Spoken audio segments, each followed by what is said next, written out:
کابل نن بیا د درنو میلمنو کوربه دی. د نړۍ د ځینې هیوادونو له استازو سره نن کابل ته د محکومې پښتونخوا سیاستوال او د پښتون ژغورنې غورځنګ مشران هم را روان دي. په دغو مشرانو کې محسن داور، علي وزیر، وړانګه لوڼي، عبدالله ننګیال او ځینې نور هم شامل دي.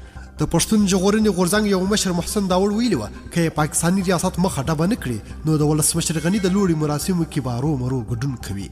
که څه هم تر اوسه لا دا روښانه نه ده چې پاکستاني ریاست به د ښاغلي محسن داور او علي وزیر مخه ډبه کړي او که څنګه، خو د پښتون ژغورنې غورځنګ یو بل فعال مشر عبدالله ننګیال د خپل راتګ پخلی کړی. د ولسمشر غني د لوړې مراسم په ارګ ماڼۍ کې سبا دوشنبه د مارچ پر 9 ترسره کیږي او په دې مراسمو کې د ګډون لپاره د نړۍ بېلابېلو سیاستوالو، ولسمشرانو او مخورو ته بلنلیکونه استول شوي دي. د مراسمو په ورځ دوشنبه یوازې په کابل کې عمومي رخصتي ده. ټاکل شوې وه چې دا مراسم 2 اونۍ وړاندې ترسره شوي وای، خو د امریکا او طالبانو ترمنځ د هوکړې د لاسلیک لپاره وځنډول شول. افغان ولسمشر محمد اشرف غني وای د افغانانو خپلمنځي خبرو ته پلاوي ګمارلې چارې بشپړېږي. په همدې حال ولسمشر غني د ملي شورا د ولسمې دورې د 2م تقنیني کال هم پرانیست. وویل چې د پلاوي په ګمارلو کې د اسلامي جمهوریت تر چتر لاندې ټول معیارونه په پام کې نیول کېږي. نوموړې زیاته کړه مذاکره کوونکي پلاوي موثریت، مشارکت، صلاحیت او واضح معیارونو ته په کتو د کاپ تر 20 نیټې چمتو کېږي او دوی باید اساسي قانون او جمهوریت مدافعین وي.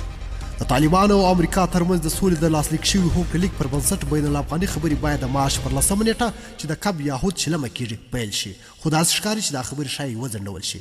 ولسمشر غني وایي د افغانانو خپلمنځي خبرو لپاره حکومتي پلاوي وغړي بله ملي شورا څخه وګمارل شي چې له دې ډلې به 15 د ولسي جرګې او 2 د مشرانو جرګې غړي وي.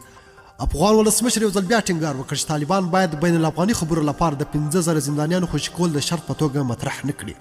اټکل دا ده چې حکومت هڅه کوي ژر تر ژره د ولسمشر د لوړې مراسم پر ځای کړي او له هغه وروسته د سولې پر خبرو جدي بحث وشي. دغو مراسمو ته د میلمنو راتګ دوام لري او په کابل کې د خبریال ویبپاڼې همکاران وایي چې سخت امنیتي تدابیر نیول شوي دي او د ښار پر واټونو په ځانګړي ډول هوایي ډګر ته په راتلونکو لارو له معمول نه زیات امنیتي ساتونکي لیدل کېږي. ډېره مننه چې ویډیو مراسم تر پایه وکتل. کوم خوښ شوي لایک یې کړئ، کوم چینل نوي سبسکرایب کړئ چینل سبسکرایب کړئ. تر بیا او بلې ویډیو د الله په امان.